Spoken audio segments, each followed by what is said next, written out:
நீங்கள் பார்த்துட்டு இருக்கக்கூடியது பாட்டில் துருக்கி மரம் அல்லது காலிஸ்டம்மான்னு சொல்லுவாங்க. இது ஆஸ்திரேலியாவை பூர்வீகமாக கொண்ட ஒரு தோட்டக்கலை செடின்னு சொல்லிட்டு சொல்லலாம். இது பார்க்குறதுக்கு ரொம்ப அழகாக இருக்கிறதுனாலையும் இதனுடைய பூக்கள் பாட்டில் கழுவக்கூடிய பாட்டில் தூரிகை மாதிரியே இருக்கிறதுனால இதை தமிழில் பாட்டில் தூரிகை மரம்னு சொல்லிட்டு சொல்வதுண்டு.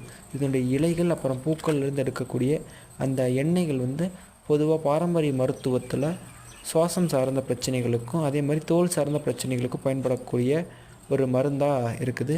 அதே மாதிரி இது நட்டு பராமரிக்கிறதுல இருக்கக்கூடிய பிரச்சனை என்னென்னு பார்த்திங்கன்னா, இது விரைவாக வளர்கிறதுனால நம்மளுடைய பாரம்பரிய இங்கே இருக்கக்கூடிய தாவரங்களில் அதிக அளவில் மாற்றீடு செய்கிறதுக்கு வாய்ப்புகள் இருக்குது.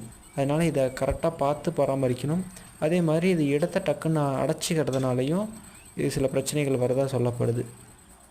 என்ன தான் வெளியூர் மரங்களை கொண்டு வந்து நம்ம நாட்டில் நட்டாலும் அழகுக்காக நம்மளுடைய உள்ளூர் சிற்றினங்களான தாவரங்கள் எந்த விதத்திலும் பாதிக்கப்படாத மாதிரி நம்ம பராமரிக்கிற வரைக்கும் தான் நம்ம சுற்றுச்சூழலானது சமநிலையில் இருக்குங்கிறத கவனத்தில் வச்சுக்கோங்க.